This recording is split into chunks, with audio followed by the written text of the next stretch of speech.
welcoming our moderator for this panel, Dr. Hanan Al-Basha, founder of the Business and the Business Doctor, the global businesswoman, Senator WBAF.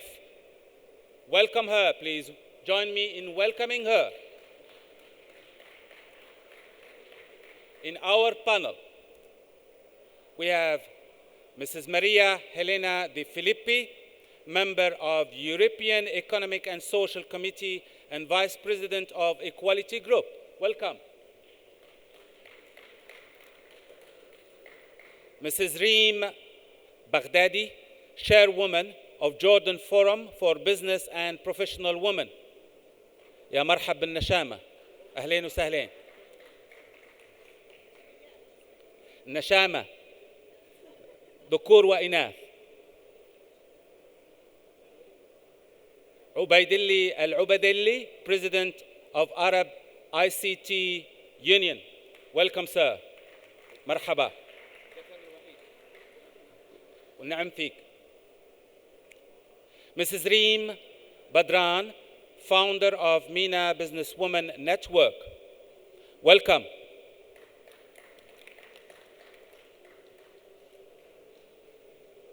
Yemisi Mokulu, CEO of Hatch Ideas.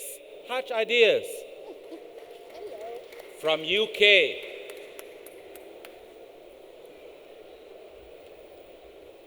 Mr. Ahmed Jum'a Al-Raisi, Secretary General of Emirati Entrepreneurs Association. Ahlan wa sahlan bik. Welcome. Come closer. Come closer. And if you need any hand mics, if you have any issues with the sound, we are here to assist you.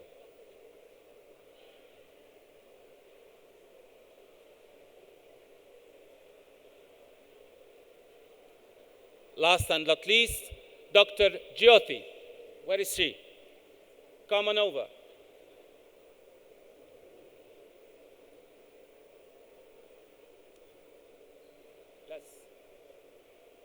Do you have a hand mic here?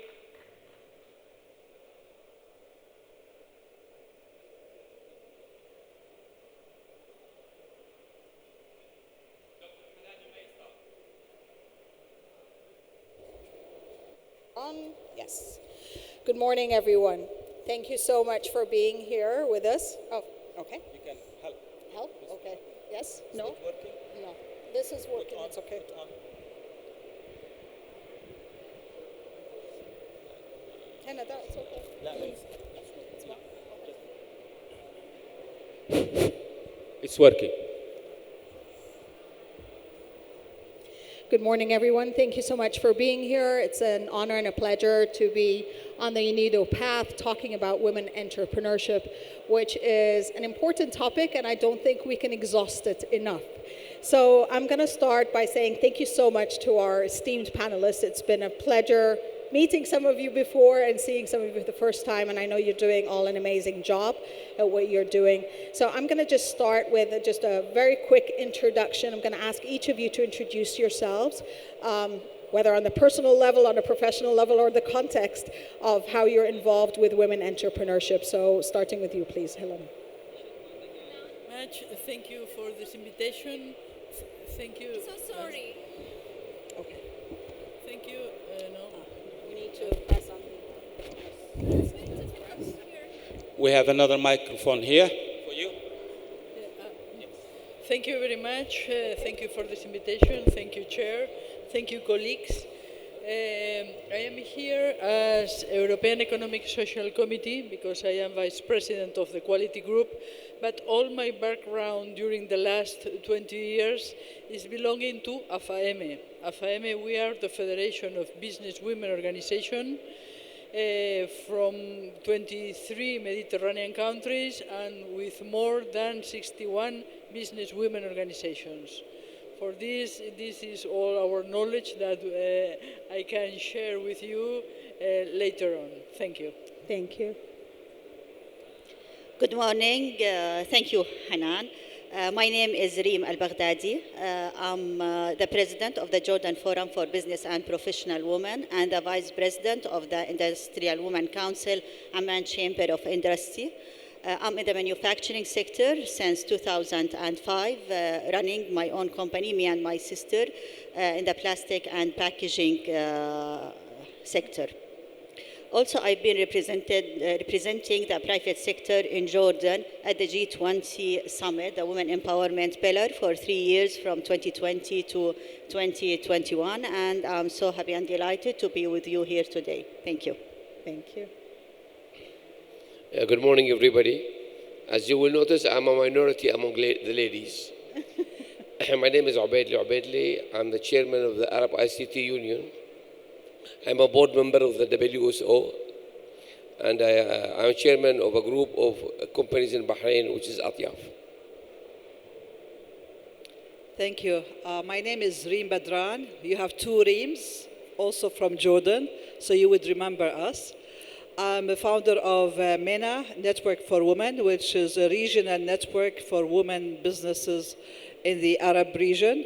I was the president of the MENA network, and we're very proud and happy now that Ms. Afnan Zayani from Bahrain is the chairperson for the network to develop and enhance cooperation amongst women in the Arab region.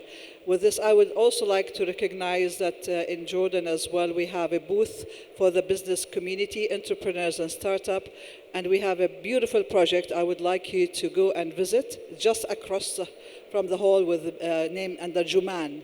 So please, when you go leave the room, go to Juman and ask about her. And believe me, this will be one of the pioneers that we're very proud in the Arab countries, in the Arab region. Juman, are you here?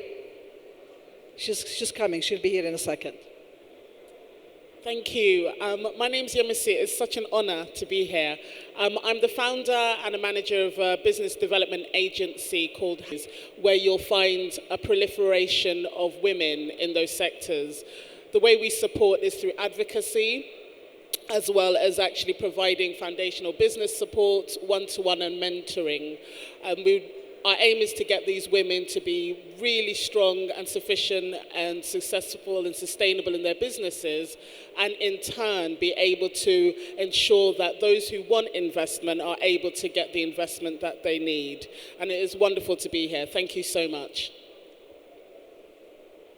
Good morning. Ahmed Al-Raisi, CEO and founder of Raisi Advocates, Secretary General and Board Member of Emirati Entrepreneurs Association. Hanan, by the way, I can't hear you very well. We are three the same here. Hi, I'm Jyoti. You don't see my face there because my name was added much later. I bring in two different perspectives onto the panel. One, I've worked in multiple countries. I've worked and studied in India, Singapore, Malaysia, Europe, and the US. Currently, I'm in the US. And secondly, my forte is healthcare. So with a PhD and postdoc and several companies and entrepreneurial stints and also professorship, I bring in multi-vertical experience as well into whatever my opinions that I'm going to air today. And it's fantastic being on this panel. Thank you. Thank you, everyone, for the introductions. Obviously, as you all know, this panel is rich with experiences, not just about women entrepreneurship, but entrepreneurship in general. The panel discussion is about challenges and opportunities. And I know personally, I don't like to spend a lot of time talking about challenges, but rather highlight the opportunities. But we cannot ignore challenges because as women entrepreneurs, there are obstacles. And these obstacles are not just regional or country specific. There's a lot more on the international level. So I'm just going to ask three of you about the challenges, and then I want to give a lot more time to opportunities and what can we do. So Helena, let's start from your perspective, talking about European challenges in Europe, or challenges you've addressed personally, please. Thank you very much. Well, I would like to give you first a good news. As you know, in the MEDA region, we are talking Mediterranean region, We have women that set up 1 to 3 companies, startups, more than in Silicon Valley. I think this is one point that we are improving a lot, and this is one sector that we are very well involved. Challenges, we have more challenges, but for me there are 3, as you said, main one. Lack of finance, we have talked all the time about this. More of the times lack of skills, not skills when we start, skills when we are running the companies or we're running our businesses. And the last one is lack of networks. Networks is the key point. If we are not involved in the networks of the chambers, associations, business women organizations, it doesn't matter in networks from your sector, networks that you can not only know people, but you are well known. I think this is the key point that is needed, that the other colleagues know you. Thank you. Thank you, Helena. Reem Badran, talking about, Helena just mentioned that some of the challenges includes networks and that there are 1 in 3 businesses set up by women in the Middle East. And provided that you are on the network of the businesswomen of the MENA region, talking about the challenges that the women face, but also about the importance of network for them. Definitely, networking is extremely important. And, sometimes what we have is women networks amongst women. This is good, but it's not enough. So what is really needed is network with the business community. That means men and women alike.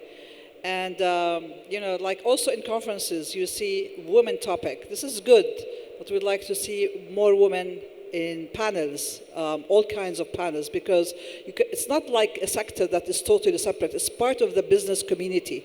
So we're interested in, financing. We're interested into leadership skills and enhancing leadership skills in all spheres of the community in terms of the business community. So network is very important, and I really see that it's really improving in the Arab countries, but we need to do more. The other thing is, the other challenge beside networking has to do with the culture and laws, regulations, and I wouldn't say giving the chance for women, but also us as women has to be more aggressive into coming into the community and the business community. Once we talk about a legal structure as well, we have all to agree that still in the Arab countries, there's a high percentage of unemployment. Women participation in the economies is relatively not very high. So if we keep doing the same thing again and again, we'll still get the same results again and again, which is not satisfactory to all of us, not to women, not to men, not to the economic development in our region. So we have to do it in a different way. One of the things that we should do has to do with education. That starts in schools, universities, and elsewhere. This is extremely important, and the family as well. The other one is concerning legal changes and legislative changes. And I also always like to promote the issue related to quota. Some people say quota is not good. It's not good, yes, but it's a necessity. I can definitely strongly promote quotas. I did nominate myself as a member for the Chamber of Commerce in Jordan. I did win once and twice. And I was there for about 10 years. But I was the only person among 30 members in the Jordan Chamber of Commerce. The next time I did not run, for personal reasons. Now we don't have any female on the Chambers of Commerce in the country. So unfortunately, a quota is a solution. It's not the perfect solution, but it is a solution. So I always recommend to do changes in laws and regulations. One of them is having quota on chambers of industry and trade. The other one is quota in terms of the public shareholding companies. And in Jordan, we're working towards having percentages of quotas in the public shareholding company. We have seen Scandinavian countries who have done that, and they did excel, and companies are doing much better in terms of the revenues and the profit that they have in their companies. The bottom line is income and profit. So I think that if there's different types of backgrounds and people around the board in the companies, better results will be for the company at the end of the day. So that's why I think education, culture, and legislation. I wouldn't say they're challenges, but they're opportunities to do change, to see more women actually participating in the economic field. And I see the company Juman, she's here. I would like you to stand up, please. And we'll talk about support. And Juman, she is a pharmacist, and she owns a company in Jordan. She exports to different parts of the world. Her booth is just across from the hall. So if we want to support each other, and not just support, actually, you will benefit. She has beautiful product. So go out and check what she has, and she's doing an excellent job. So thank you. Thank you. Thank you. We have two male allies and champions on the panel. We don't call them supporters because I don't think women need more support, but we need more interaction, as you were just saying, and working together. Mr. Abedli, from the perspective of representation of women entrepreneurs in the industry, in ICT, and everything related to, where are you finding the challenges for women? I'd like to talk about opportunities. I'm very optimistic. Shall I keep you till the end then? Yeah, definitely. I support whatever the three, ladies spoke about, which is there, especially in the Arab world, we're really women are facing cultural challenge. This is their main challenge. All the others are very minors, and some of them are consequences of the culture. The opportunity, as we speak, we are launching a women portal, a very sophisticated, advanced women portal, which is called Raidat. Raidat is a community management system. The engine is a community management system, which is one of the first of its kind. It has 5 pillars. One is e-marketplace, which is either women as owners of storefronts, or men having, supplies for women needs. Second is the forum, which is, you know what forum is, like Zoom or Teams. Third is, we call it opportunities, which is something like LinkedIn. Third is mentorship. Fourth is library. Now, the beauty of this engine is it's using artificial intelligence, i.e., for example, when we talk about opportunities, it is like LinkedIn, but the engine is smart enough to match the job applicant with the vacancies in a company or in an enterprise. Same when it comes to a smart engine that matches the needs of the shoppers with the needs of the buyers. That's in a nutshell. Thank you. Ahmed Raisi, I know as a lawyer, but also as the head of the Emirati Entrepreneur Organization.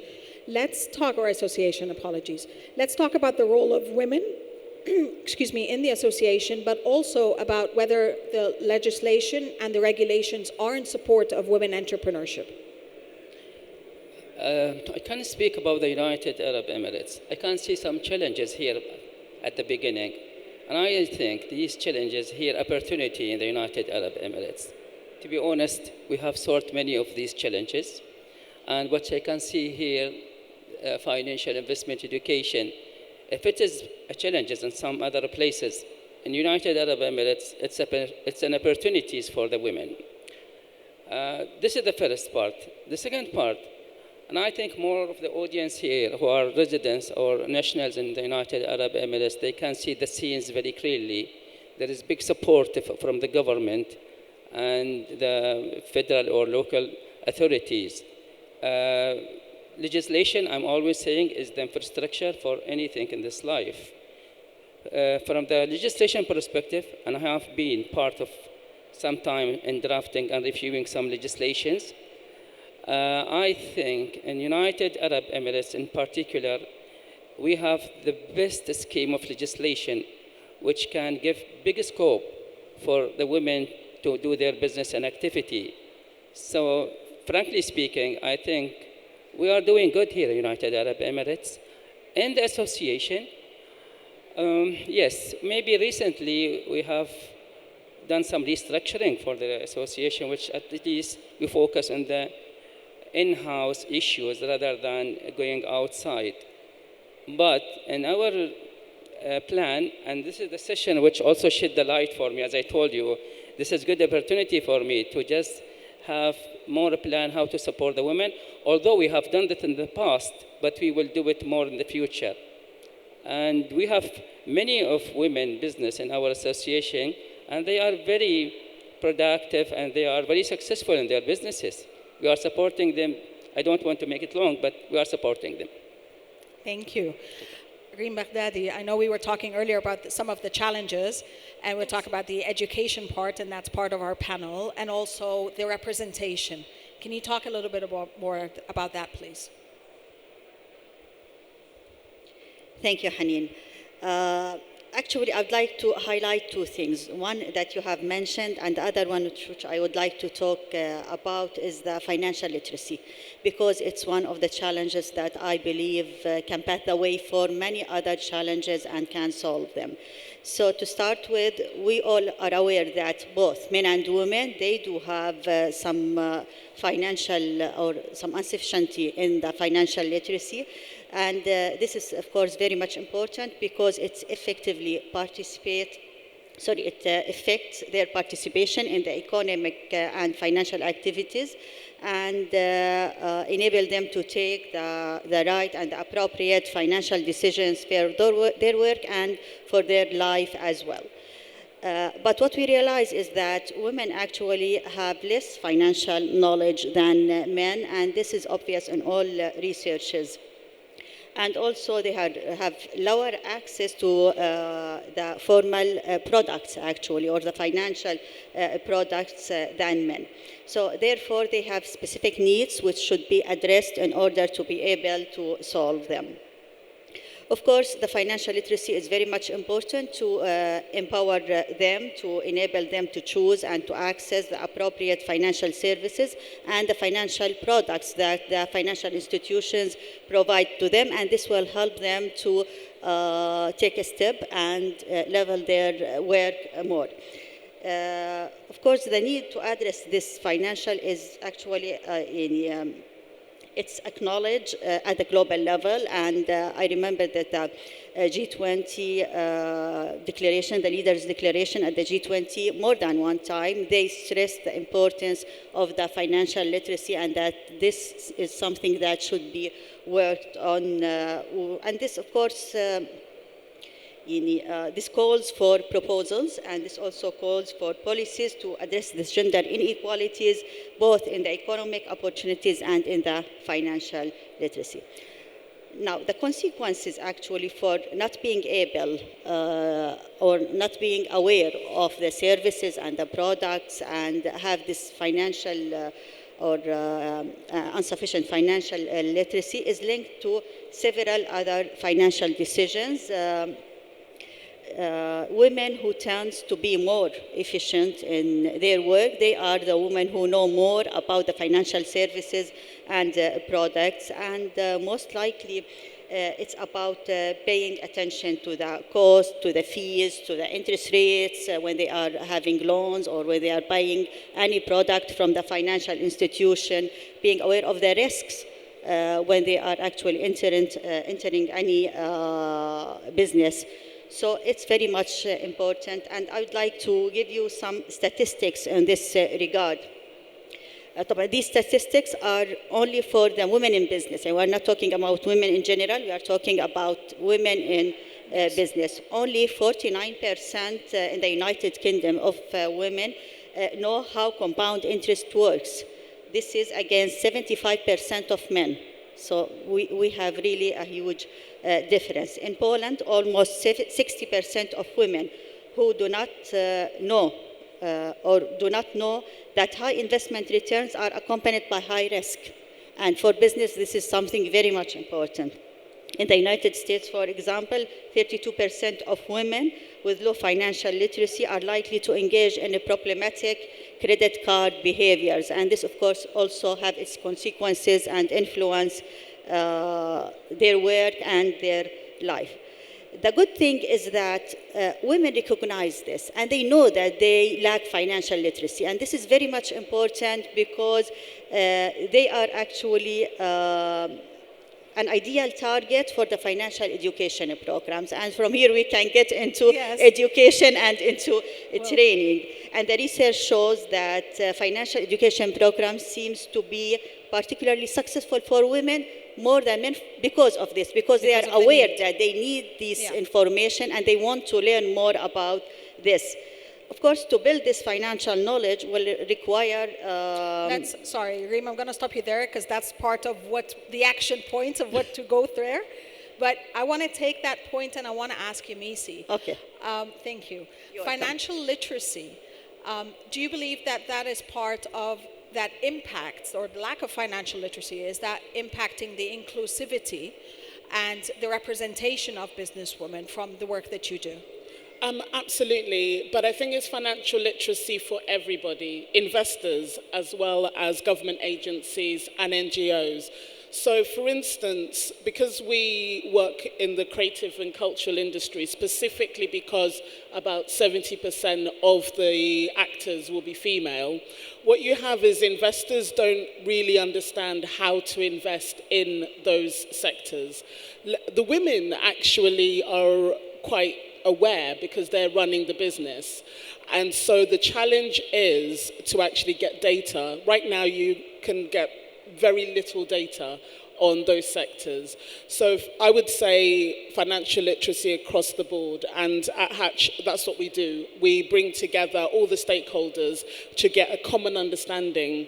Interestingly enough, one of the things that we're campaigning for is a streamlining of terminology. People across the board in different countries, regions, sectors, they have different definitions. Sustainability means one thing to one sector, it means something to another. This is a major barrier for growth for the globe, to be quite honest. And I wanted to talk about something else, but in terms of the financial literacy, like I was saying, we need clearer terminology, much unification in terms of concepts. And financial literacy moves into business modeling and all those types of things. And I think there needs to be more creativity when it comes to financing, which I'm sure we'll talk about later. But I just wanted to touch on one of the main challenges, because I really believe in quotas. I think that we should be, I believe the statistic is 2% or 2.7% of investment goes to female founders.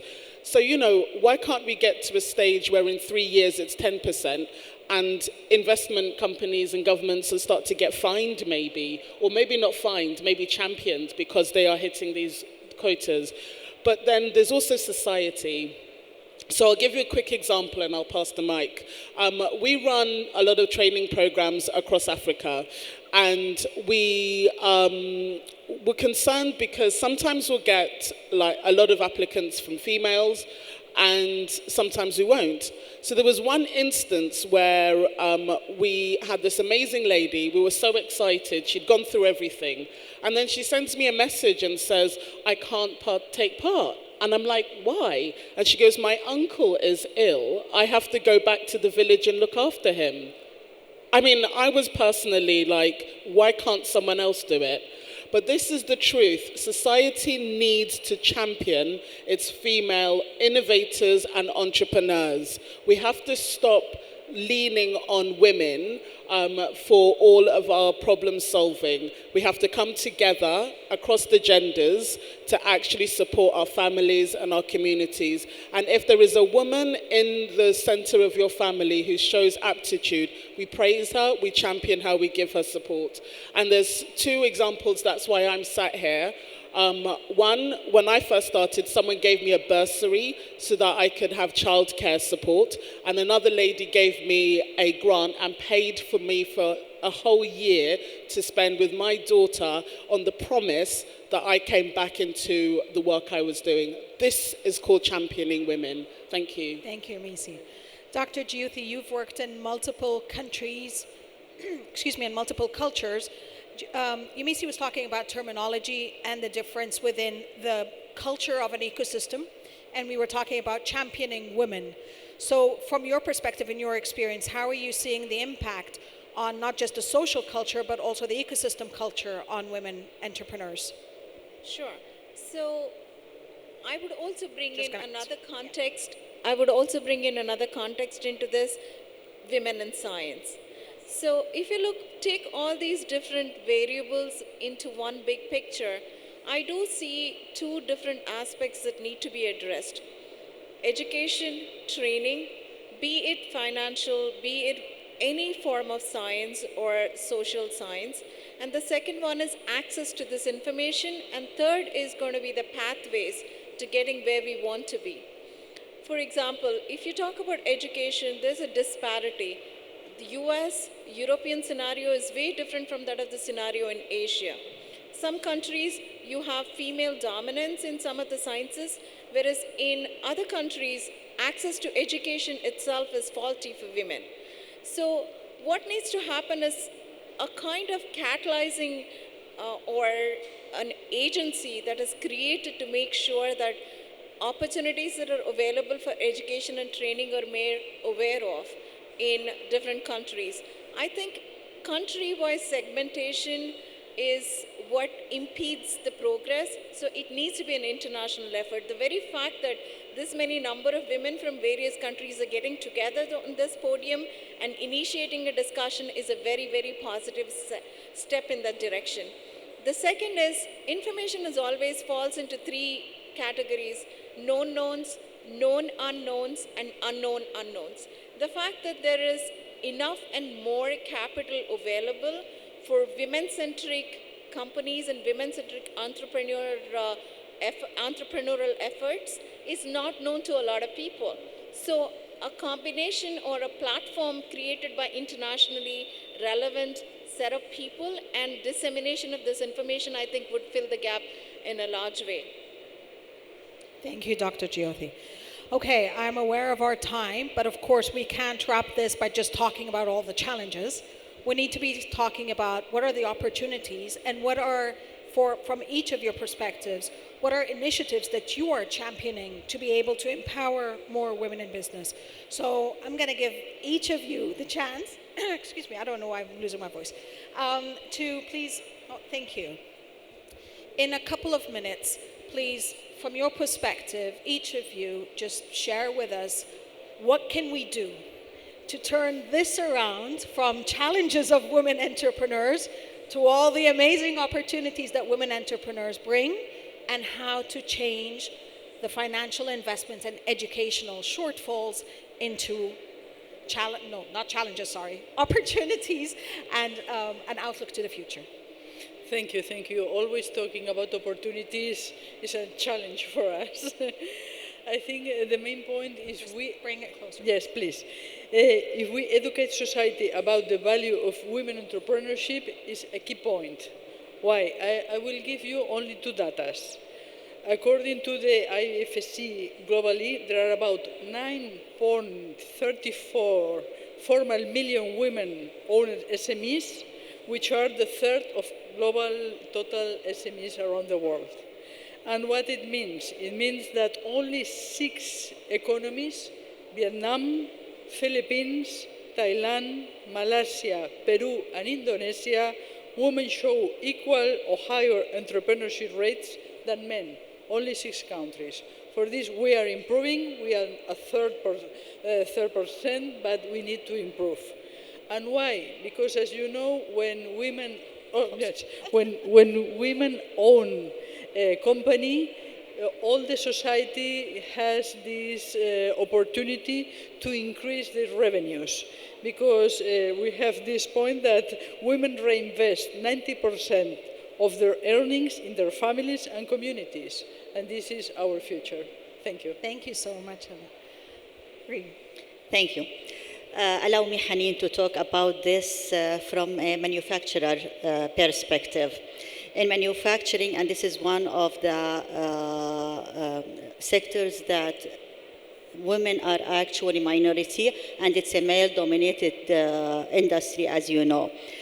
We have to work in more than one thing. First of all, the misconception about the manufacturing work. Most people think that it is a work that is unsafe for women, that is it's not rewarding like other industries, and at the same time they think that it needs physical ability in order to be able to work in. This misconception must be actually changed, because all the factories or the companies in manufacturing, they put the safety of the employees, either women or men, on their top priority, and this is very much important for them. And we don't want to ignore the fact that the new technological trends are now making it easier by automating the machines so that it doesn't need that much physical let's say, ability or work. So we have to work on these misconceptions, and from here we can find one of the opportunities. Another thing in manufacturing is role modeling. Actually, young ladies do not see women in the sector. Whenever they look around, they see men around them in this sector. So they think that this is not for them and this is difficult for them to approach and to enter. So highlighting and showing the role models, the success stories is very much important for the new generation so that they can follow. These are two of the most important things in manufacturing. Of course, there are many other ideas that should be worked on. For example, the development, the professional development is something very much important. Also, we can work it, and stressing the diversity in the workplace and having women on the table. This is also something that encourages the new generation. We at the Industrial Women Council, Amman Chamber of Industry, are actually working on highlighting the role models of women in manufacturing, and at the same time, we are trying to insert this manufacturing culture among the new generations of ladies. Hopefully, we are working on this, and we are seeing some progress. We are seeing Jumalna was one of the success stories that Reem mentioned.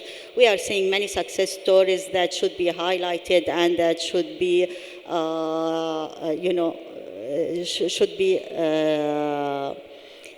exposed to all the society, so that men and women see that women can do this, and it's not anymore a closed sector for women, because this is what they used to think. Thank you so much, Reem. Mr. Abaidli. We have a saying in Arabic which says, رُبَّ ضارَّةٍ نافعة. I think the pandemic was in favor for women. That's true. Because they prove that women can perform better than men when it comes to pandemics. The second most important opportunity is the technology. Now technology proves that there's no validity of discrimination, that women can work from home and they can perform better than men. And we've seen it. So I think women should focus on let's say, the doors opened by technology, and with artificial intelligence, and women are intelligent, by far more intelligent than men. Well, I don't think the men are going to like this, but yeah, sure, why not? I think they can do miracles. I.e., for example, now the slogan that 8 hours of performing than 8 hours at work. They can look after the kids, they can look after the home, yet they can also perform perfectly. So I'm a great believer in technology, and I'm a great believer in women. And actually, technology is a feminine term, not a masculine. Thank you, Mr. Abaidli. Reem. Thank you. I will focus on three things. One is network, we talked about. And I would like to recommend the organizers, UNIDO, Dr. Hashim Hissam in particular, because whenever we go to his conferences, UNIDO conferences, you see high percentage of women participating. That has a big impact.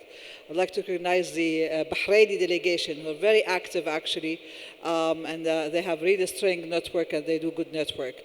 And I would like to say that maybe other organizations, we have the Union of Arab Banks, we have other organizations here. I would like them to also follow the steps of the UNIDO and the ITPO and Dr. Hajib Hussain into having more women to participate in their conferences. This is number one. Number two, in terms of education, in terms of financial education, just to share this information in a minute.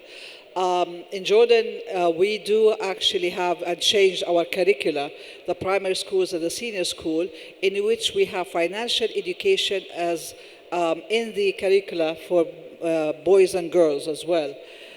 So from the very beginning in schools, primary schools and high school, you have chapters including what is financial education, talk about saving, spending, all the skills that are related to financial education. So I think also, this is just to share with you, I think countries can do a lot in terms of this education. The third thing is media. I think media is extremely important into the change in the cultures and highlighting success stories and having like icons in the Arab countries of who is who in achieving goals or changing mindsets into providing better perception of how women can really do better in their communities. So also in terms of media, this could be one of the strategies in the Arab world to be able to develop this. And we can see really many successful stories that they can really work in. So in terms of our MENA network, we have highlighted some of the issues that I did talk about, especially in terms of providing a portal for the services and products within the Arab countries, because we're talking about networking. So this is one of the projects that us as a board have agreed upon, and hopefully in our next conference we'll talk about the success of this project. Thank you. That's amazing. Thank you, Reem. Yamisi. Thank you. I really feel that governments and banks and investors should really actually focus on developing micro investors, and I think we're familiar with the term of crowdfunding. The reason I say this is because micro investors are less risk adverse than your banks and your investors. You know, the criteria that the bank or the government is looking for is very high and challenging for any business, let alone female businesses that have at least 15 more obstacles to face than a male counterpart. So by focusing on the development of micro investors, getting the society and the crowds to come together to be able to put their money in to what would be termed as more risky businesses. And so with that, we can have more crowdfunding opportunities. So I would say that would be my singular point. Let's get society behind women, and let's find some mechanisms for them to support. Thank you. I love that. Ahmed? Yes, what I'm saying now that I think women, rather than focusing on the challenges, they look to the opportunities. In my opinion, there is plenty of opportunities, at least in GCC countries, in society, business sector, health, education, food security. And I think women, they are better than others, and I know what I'm meaning by others. So they can do very well in these sectors. And there is support here in the culture. And you can see now it's happened very fast in UAE and the GCC country. The culture really changed. Women are now heading big of organization, investment institution. Thank you. Thank you so much, Dr. Jyoti. I'm going to keep it very, very short. I want to bring up only two topics. One, we have the internal strength for teamwork, product creation, and empathy. We are, after all, the people that give rise to babies and create responsible citizens out of those babies. So let's understand our inner strengths and nurture or cherish those strengths. Second point is let's support each other. What is required for successful entrepreneurship? We require education, training, access to capital, and support in terms of running a business. So the male colleagues and if we all get together and support each other, I think that would be a fantastic future. Thank you. Thank you so much, dear panelists. Thank you for attending with us. I hope that you take empowering women in business, not just as a headline, and let's make it an actionable act. And from that perspective, rather than women having to go out and create their own tables to be together, but rather make room at the table, because as we saw today, it's about championing, and it's about allies, and it's about creating a whole ecosystem together. So thank you so much. Thank you for your attendance. Thank you. Thank you so much. Remain seated, please. Exceptionally, and because it's about women, we have 5 minutes more for you. If there are any questions from the audience, any interaction, please do. I saw some of you Googling our speakers and panelists. You can actually talk to them. You can interact with them. Don't Google them. They are physically here. Digital and innovation is very important. Human interaction is more important. Yes, sir. He has a question. Can we have the mic?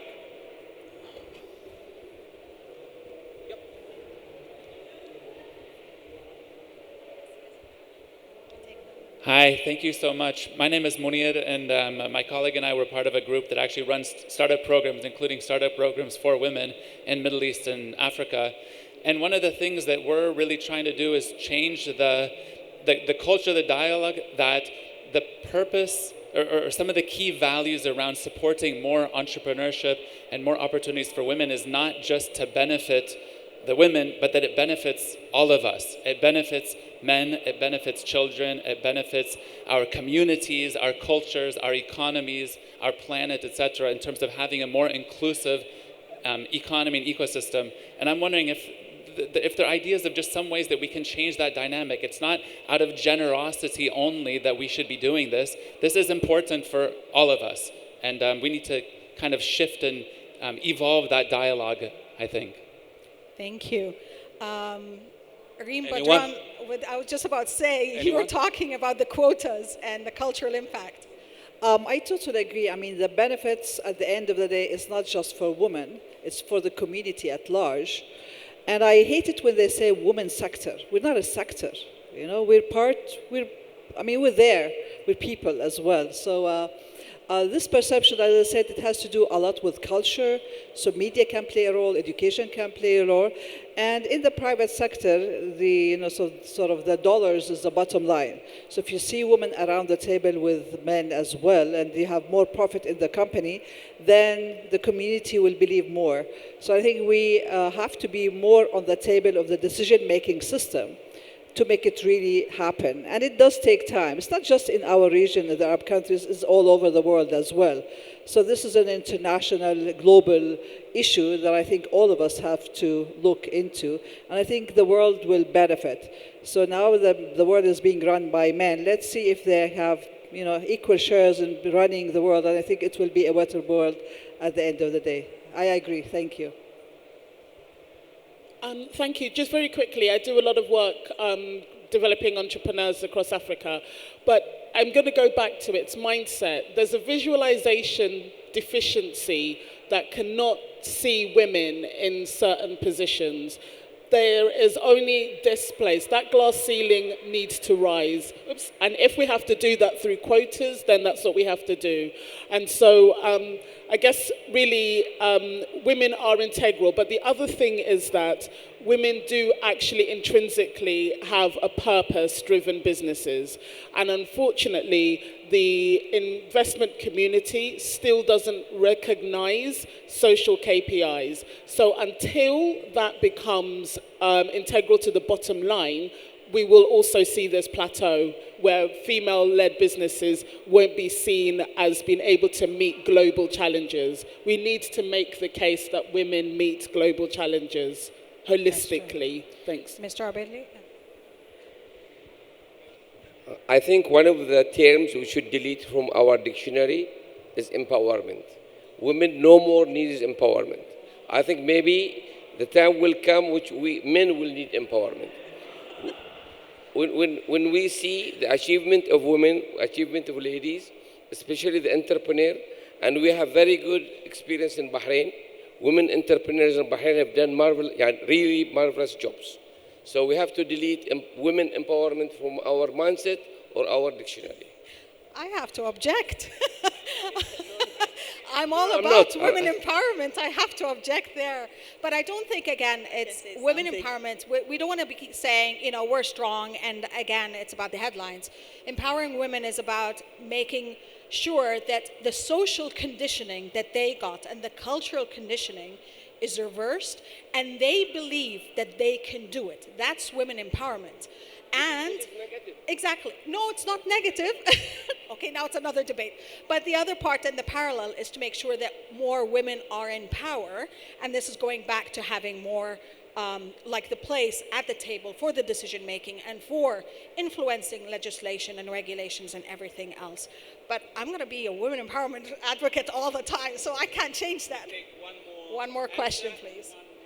I just would like to add that women actually are, especially women who are not working and are not given the opportunity to work, these are resources in the society that are not utilized to its full potentials. And utilizing and investing in these resources actually will not only empower women, it will also add value to the society, to the family, and to the economic also of the country. So yes, it's very much important. Thank you. We'll take 2 more questions. The lady and then the second lady. Come in. Well, thank you to the panel. My name is Olivia Chang. I'm from Washington, D.C. I would like to ask you guys your thought. How to encourage and promote international collaboration for entrepreneurship among women and also among men. Thank you. One ultimate answer from the panel. Anyone, one only.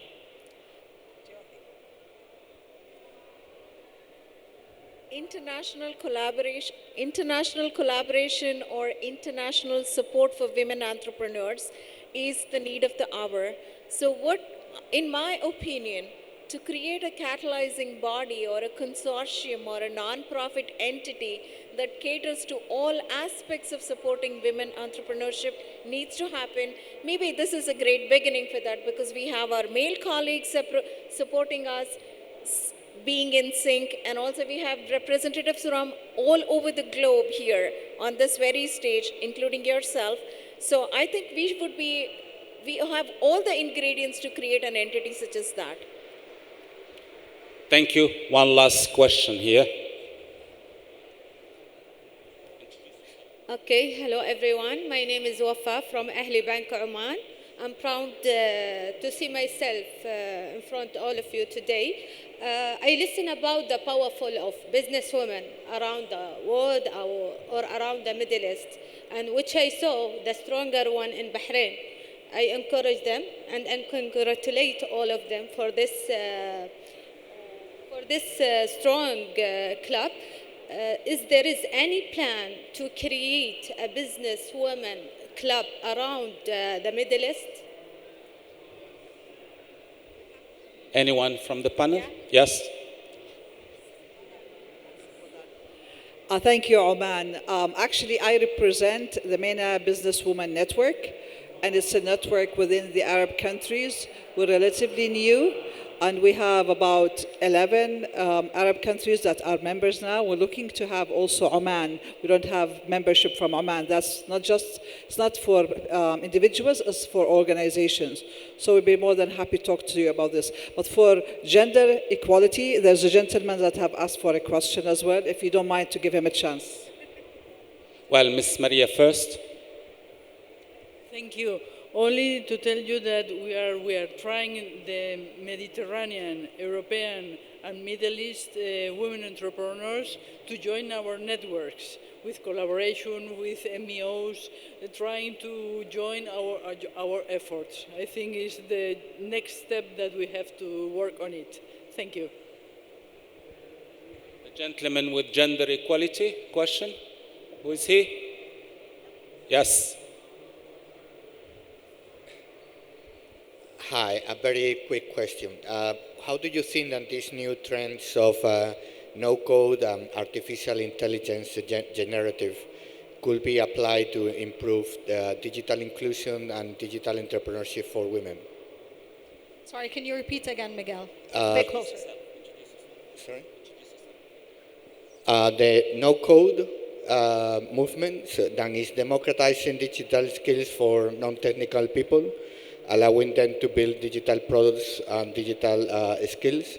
How do you think that this no-code and artificial intelligence like the ChatGPT could be used for improving digital skills, employment and entrepreneurship without the women ecosystem? Thank you. Maybe you want to talk about it? Okay. There. This is the last answer. Thank you very much for this question. Actually, the artificial intelligence is based on one thing, data. So as much data as you can, the best you can perform when it comes to GPT chat.